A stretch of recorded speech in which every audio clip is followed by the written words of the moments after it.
Namaste and good morning, everyone. Let's start with the prayers.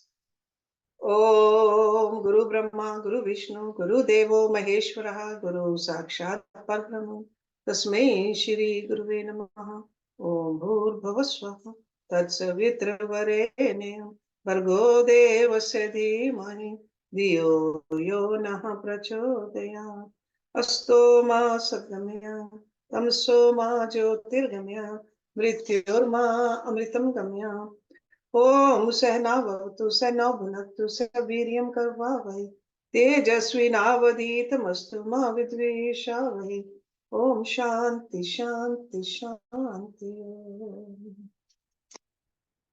So let's open our Uddhava Gita books, chapter 8, verse number 23.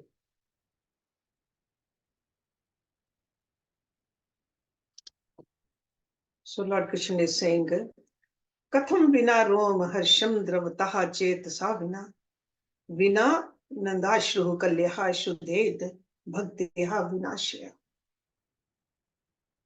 Without the manifestation of ecstatic symptoms of devotional service, such as the hairs standing on end, how can the heart melt? If the heart does not melt, how can tears of love flow from the eyes? Without the melting of the heart and without tears flowing from the eyes, how can one render loving devotional service? Without devotional service, how can the consciousness be purified? Over here, consciousness does not mean the Atma. Devotional service which produces symptoms of ecstasy, such as standing of the hair of the body on end, is the only means to completely purify the heart. Only devotional service is capable of melting the heart and not any other sadhana. How can the heart become purified without manifesting symptoms such as tears in the eyes, the hairs standing on end, and so on? Shri Krishna Chaitanya, who had incarnated to deliver the people of Kali Yuga, said, even after studying the science of the absolute truth, as described in the Upanishads, if one does not hear the glories of Lord Hari, then the transformations of love of God, indicating the melting of the heart, such as the shedding of tears, will not manifest. Even as one continues to engage in the activities of Krishna consciousness, if his heart does become purified, the tinge of impurity that does not allow him to directly see the Lord will remain. This impurity is burnt to ashes only by pure devotional service and not by the small fire of the cultivation of knowledge. One's heart cannot be purified while one is constantly engaged in material enjoyment. Our desires can be purified only by dovetailing them in the service of the Supreme Lord. If we don't engage ourselves in the Lord's service, then the spirit of material enjoyment will keep us forever bound to the fruits of our actions. And these fruits of actions, even the good karmas, they will bind us. When the heart melts, one sheds tears of love and the hair of the body stands on end. Until that time, material enjoyment, which is always mixed with frustration, will continue to misguide us. So that means that we got to keep on increasing the heat of love for God to purify our heart. Verse number 24. Vag gadgadaha davte yasya chitam rudatte abhikshnam hasti kvachitva viljaha udvayati nrityate cha madbhakti yuktaho bhuvanam punnanti. A devotee who is fixed in loving service to me, whose voice is sometimes choked up. See, that's another symptom of bhakti. Voice choked up, whose heart melts, who sometimes weeps and sometimes laughs and sometimes chants and dances without concern for others, purifies the three world. So it's not just a purification of his heart, but purifies the environment around also. One who has attained the platform of love of God can deliver the fallen conditioned souls. This is not at all surprising. Sometimes his voice becomes choked up so that he cannot speak coherently. And because his heart melts, he sometimes cries out in anxiety. The word sometimes should be applied to each of the ecstatic symptoms, but the heart remains melted in all situations. Persons who are eternally engaged in the Lord's service sometimes sing the Lord's holy name loudly and dance in ecstasy, sometimes display the softness of their heart by speaking in a voice that is choked up, sometimes laugh and sometimes cry without caring for others. So caring for others means because others will make the comment, but you are so absorbed in God, you don't get affected by what others are saying. Only such devotees can purify the 14 worlds. So that means all the atmosphere around them. Next verse, verse number 25. Yatha agni hem malam jahati dhyatm damatam punaha sum bhajate charupam atma chakar manushyam vidhuye mad bhakti yogen bhajate yatho mam.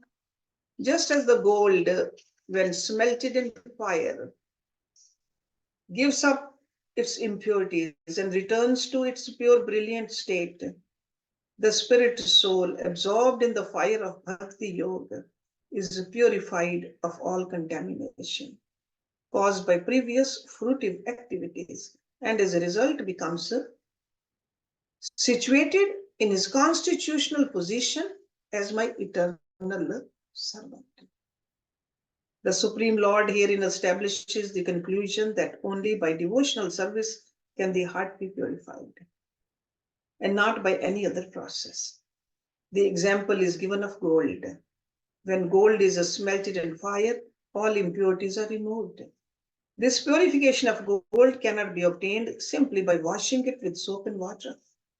Similarly, a living entity can cleanse his heart of all contaminations by the fire of devotional service and not by any superficial means. The result is that the devotee goes back home, back to Godhead, and there worships Lord Krishna in his original spiritual body, which is compared to the original pure form of smelted gold. When gold is smelted in fire, all of the impurities of base metals are removed. Similarly, when the conditioned souls, whose only engagements are those of sense gratifications, the conditioned soul is a jivatma, put themselves in the fire of devotional service, then their aspirations for material enjoyment are reduced to nil so that they can easily traverse the path back home, back to Godhead. Verse number 26. Lord Krishna is still speaking. He says, Yatha yathatmaha parimrijyatehe asau mat punya gatha shravan abhidhane tatha tatha pashyati vastu suksham chakshur yathaiv anjan samparyuktam. If a diseased eye is smeared with medicinal ointment, it can gradually recover its lost ability to see. Similarly, the more a living entity becomes purified by hearing and chanting the narrations of my auspicious glories, the more he can perceive my transcendental form. It's like a medicine or an ointment. Bhakti is like that, which purifies us. The Vedas assure us that we can directly see the Supreme Lord and his transcendental abode if we fully surrender unto him and agree to obey his instructions.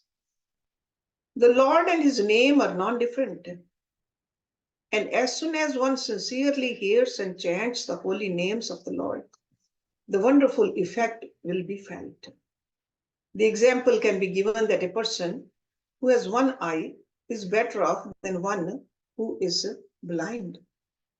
A person who has both eyes is better situated than a person who has only one eye, and a person whose eyes are smeared with medicinal ointment may be able to see better than one who has not taken advantage of such treatment. Similarly, according to the intensity of one's determination to achieve success in devotional service, he will be purified accordingly. So he's emphasizing the devotional service to Lord to purify ourselves. When one becomes too accustomed to a life of sense gratification, one loses sight of the ultimate goal of life, which is to regain the association of the Supreme Lord. By smearing medicinal ointment, diseased eyes may gradually revive their power to see. Similarly, by cultivating Krishna consciousness, one can attain the eternal service of the Supreme Lord in transcendental love. Next one, verse number 27. Vishyan dhyayataschitam visheshu vishajyate mam anusmartasvichitam mai eva praviliyate. The mind of a person who meditates upon the objects of the senses becomes entangled in such objects. But if one constantly remembers me, then his mind becomes absorbed in me. Okay, so that means whatever we think of, that has a great effect on our mind. So if we keep on thinking about sense gratification, we will definitely move away from our goal. One should never think that the worship of Lord is a mechanical process that will automatically deliver the desired result. Okay, mechanical means not just with the hands and the mouth singing. The thoughts got to pierce into that too. The bhav. Such a mechanical approach to constantly remembering the Lord will never stand. Constant remembrance of the Lord's transcendental name, form, qualities, and pastimes is only possible for one who has developed genuine attachment for the Lord.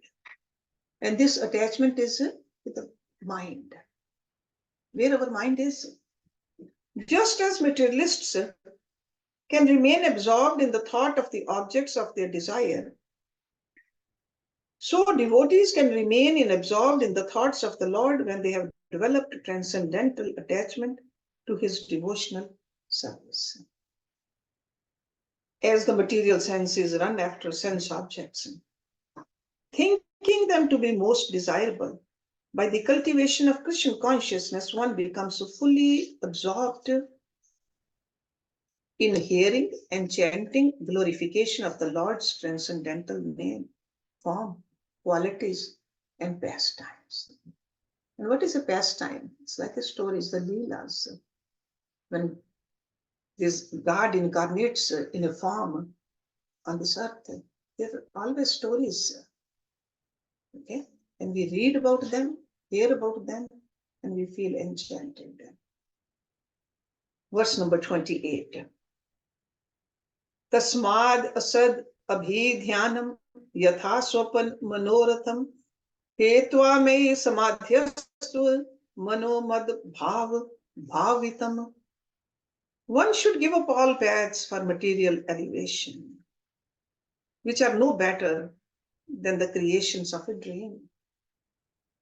One should rather absorb his mind in always thinking of me, for this will completely purify him of all material contaminations.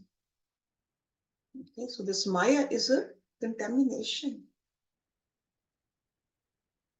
Because other processes and their results are as illusory as things seen in a dream.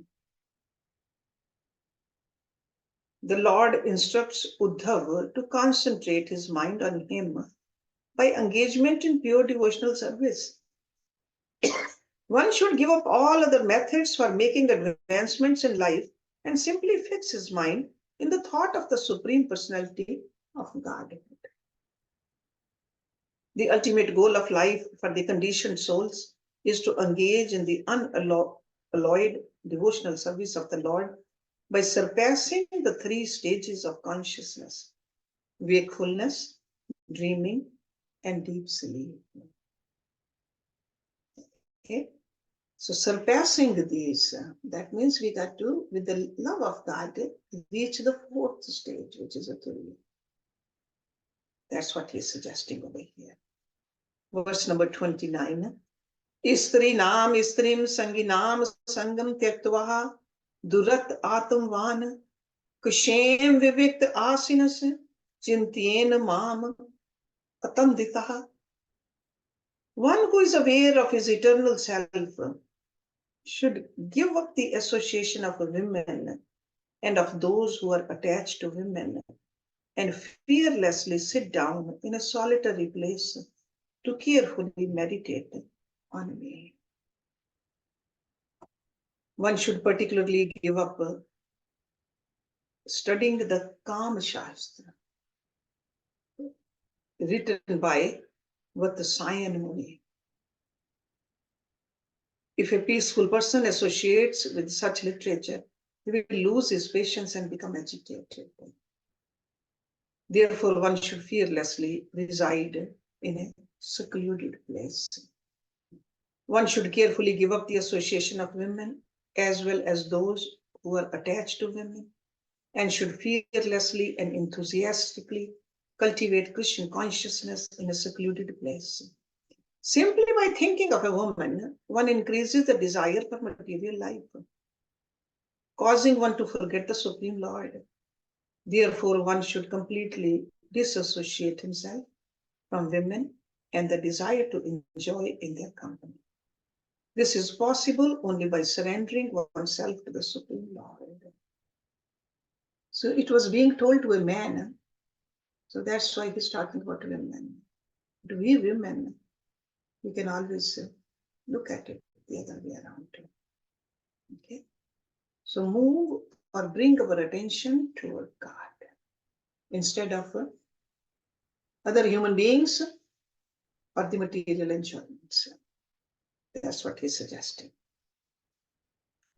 Verse number 30. Na tathasye bhavet kalesho bandhascha cha anya prasangatah yoshit sangad yatha punso yatha tat sangi sangatah.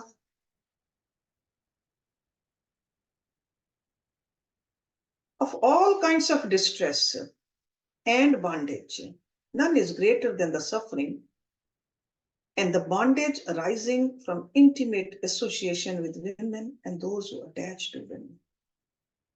Is further emphasizing on the same thing which he mentioned in the last verse.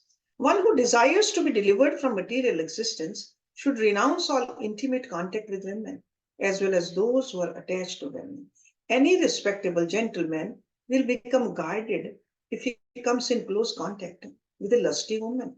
The difficulty is, however, that if one intimately associates with lusty men, their loose talk will infect one all the same.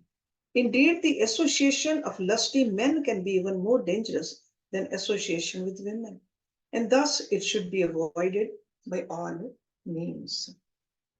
There are innumerable verses in the Bhagavatam describing the intoxication of material lust. Being forgetful of the Supreme Lord, the conditioned souls consider themselves to be the enjoyers of all they survey, and thus they become bound by the three modes of material nature. This is the cause of their suffering. Because the living entities are pleasure-seeking by nature, in conditional life, they naturally endeavor to reach the peak of material happiness by enjoying the association of women. Therefore, devotees should carefully avoid the intimate association of women as well as men who are attached to women. Now, Uddhava is asking a question. Yatha tvam arvindakshyah yad raksham va yad atmakam ध्यायेन मुमुक्षुर एतन में ध्यान त्वम वक्तुम अहरसि. Uddhav ji said, "My dear lotus-eyed Shri Krishna, please describe to me how one who desires liberation should meditate upon you. Upon which form should he meditate? And what should be the nature of his meditation?"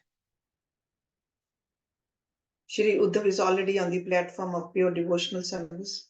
Still, he is inquiring about the process of meditation, not so much for his own benefit, but for the benefit of those who are not situated in devotional service.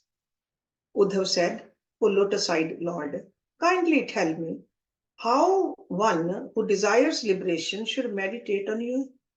Upon which form should he meditate?"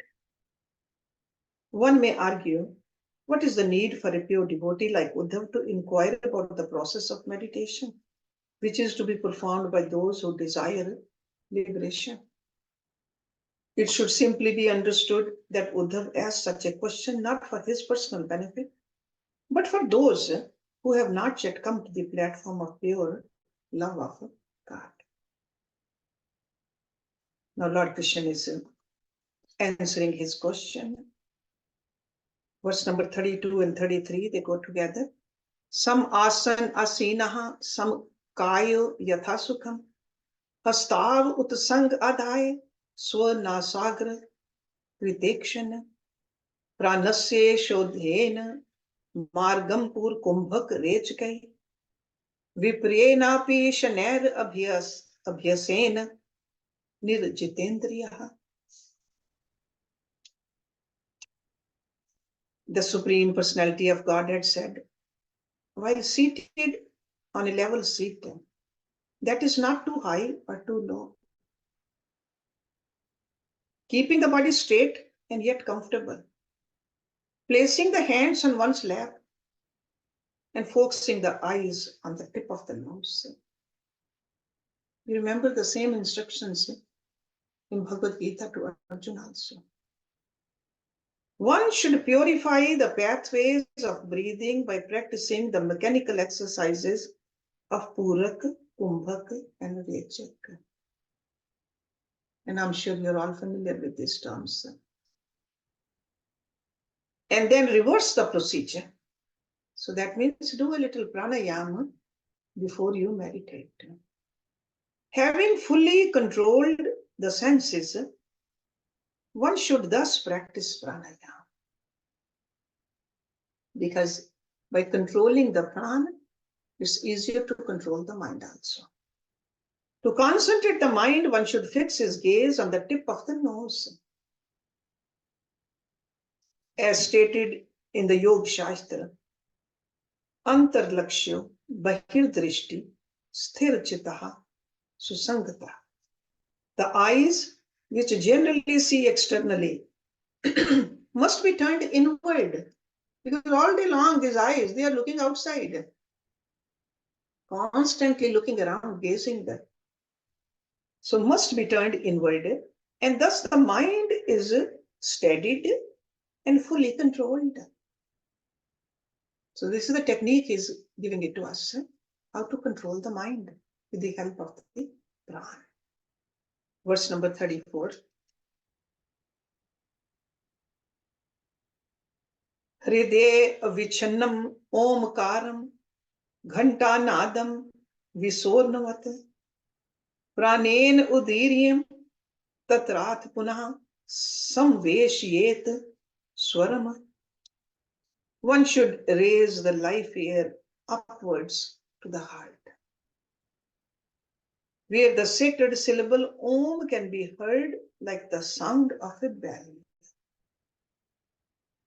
One should then continue raising this sacred syllable upwards until it's joined with the Anuswar vibration. It appears that the yoga system is somewhat technical and difficult to perform. Anuswar refers to a nasal vibration pronounced after the 15 Sanskrit vowels. Anuswar. The complete explanation of this process is extremely complicated and obviously unsuitable for this age. That's what this author is saying. So just feel the vibration of that Om internally, not outside. You have to make that sound internally. Okay. Verse number 35. Evam pranav sanyuktam pranam evam sambhyet set dashkritvas triswanam masad arvad jatamila.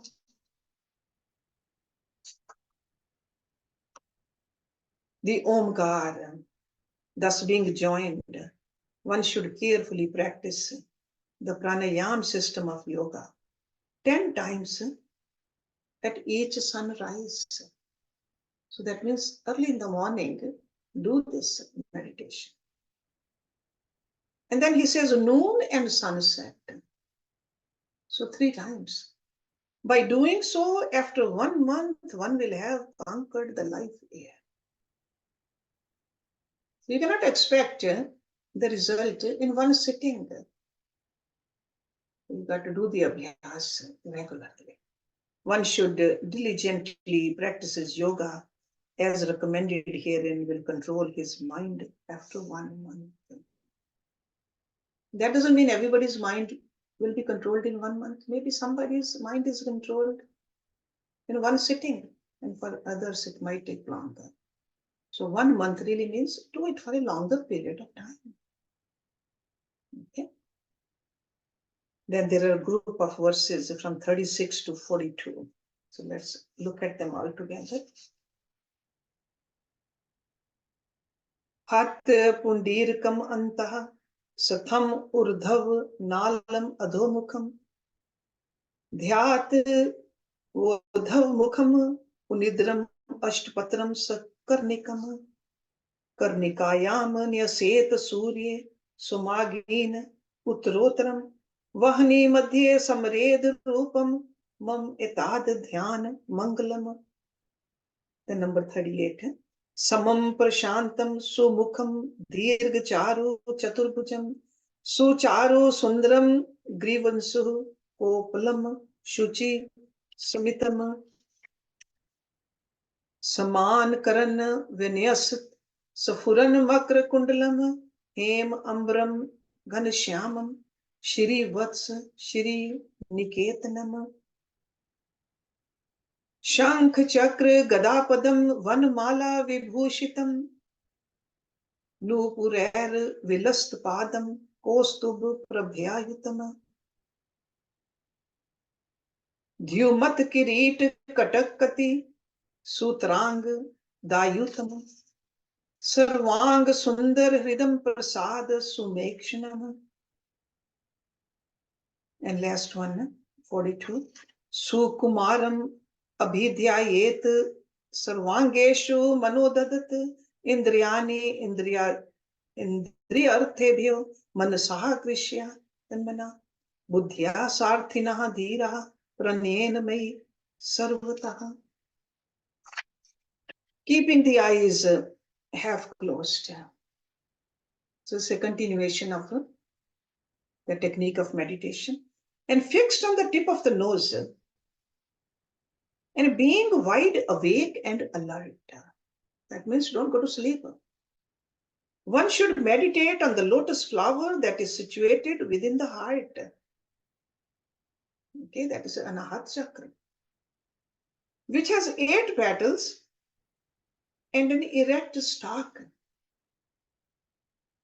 One should meditate on the sun, moon, and fire, placing them one after another within the whole of the lotus flower, then placing my transcendental form within the fire. One should meditate upon it as the auspicious goal of all meditation. That transcendental form is perfectly proportioned, gentle, and cheerful, and has 4 long arms, beautiful shoulders, a handsome forehead, a pure smile, and ears that are decorated with shark-shaped earrings. That spiritual form has a complexion that resembles that of a new rain cloud and is dressed in golden yellowish garments. The chest of that form is the abode of Shri Vats and Lakshmi and is decorated with a conch shell, disc, club, and lotus flower.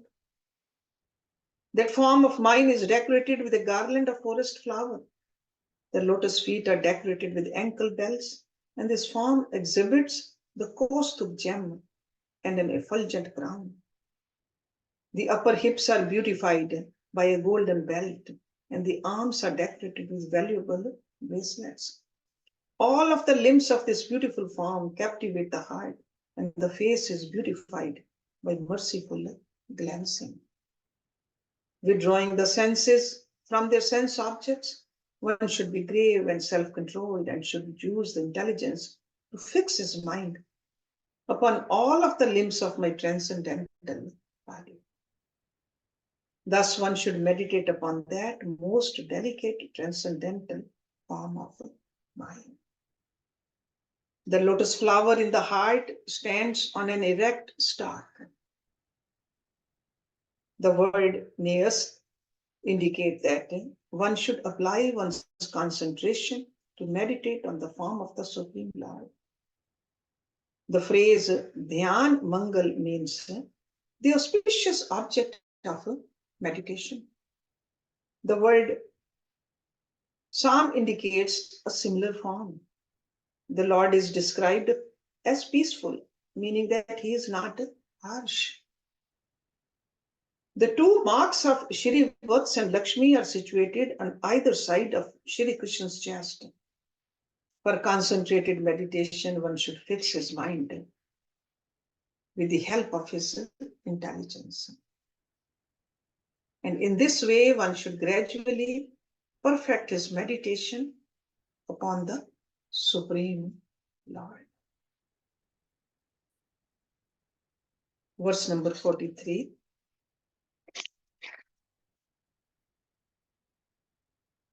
Tat sarva vyapakam chitam akrishye katra dharyet nani ani chintayet bhuya susmitam bhavyena mukham. Thereafter, one should withdraw the mind from the limbs of that transcendental form. Fix it on the wonderful smiling face of the Lord. The mind may be satisfied by viewing all of the limbs of the Lord's body, but for further advancement, one should withdraw and fix it on the Lord's smiling face. So bring your concentration on a very small point. Number 44. Tatra labdha padam chitam akrishye vyomindharyet tach tyaktvaha mad aroho na kinchit api chintayet. Thereafter, one should withdraw the mind which had been firmly fixed on the lotus face of the Lord and established it in the sky, which is the cause of the gross cosmic manifestation. Finally, one should relinquish that meditation as well and become fixed in me, thus giving up the process of meditation altogether. Uddhava had inquired about the kind of meditation that would enable one to achieve liberation from material existence. Here it is indicated by meditating upon the lotus-like face of the Lord, one easily attains supreme liberation.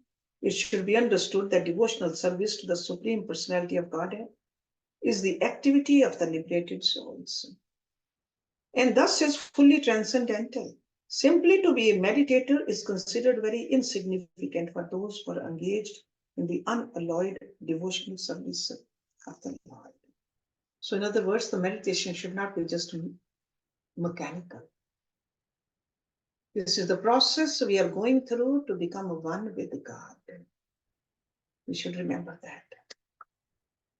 Sure, first we have to Gather that scattered mind of ours, the mind which is going into the worldly objects, bring it to a beautiful form of Lord, but ultimately bring that mind connected with God. Verse number 45.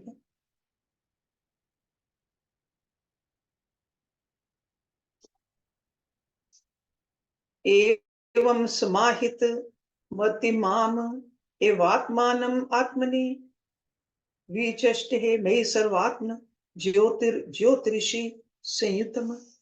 One who has fixed his mind on me should see me within his own self and should see the individual soul within me, the Supreme Personality of Godhead. He should see how he is situated within the Lord, just like rays of the sun are seen as united with the sun.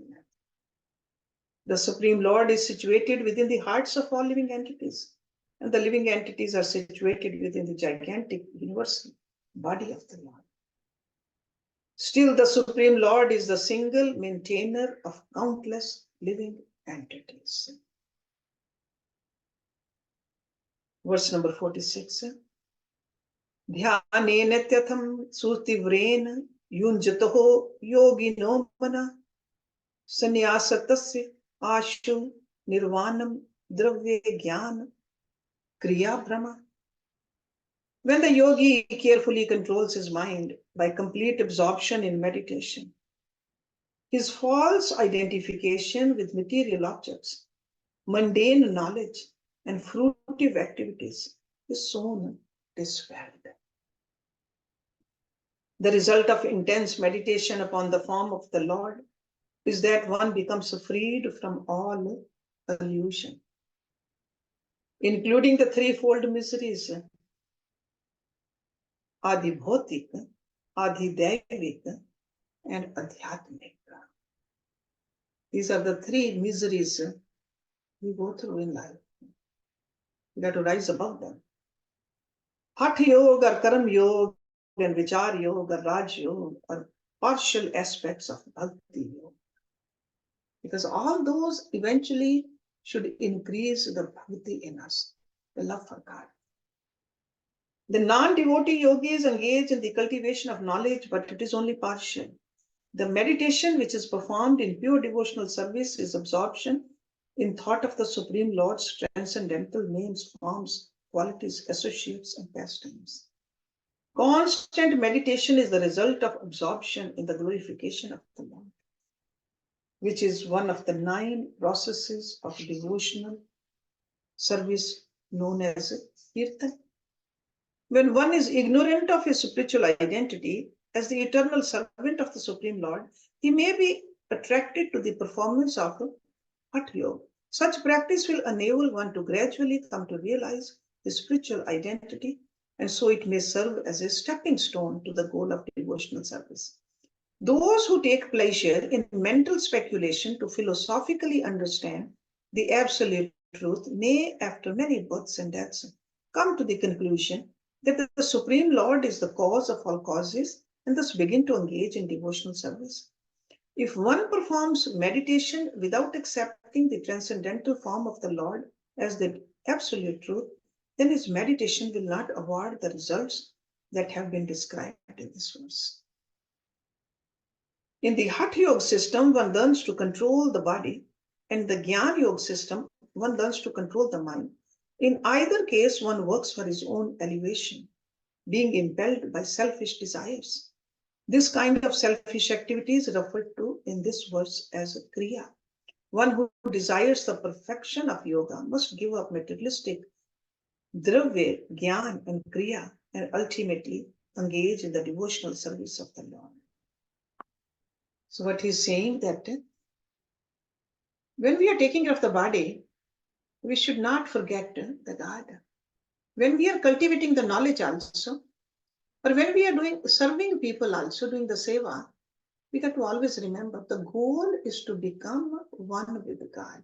And that oneness will happen only when the bhakti is there. And bhakti is love for God. Love is that force. So this is what is, so after explaining the technique, how to sit, how to breathe, how to bring your mind into control, but why to do all this? Because we want to establish a close relationship with God. That's why we meditate, and that's why we serve also, and that's why we learn also. So purpose, the ultimate purpose should not be forgotten. So let's do the Shanti part. Om Purnamada Purnamidam Purnat Purnamudachyate Purnasya Purnamadaya Purnameva Vishishyate. Om Shanti Shanti Shanti Om. Thank you very much.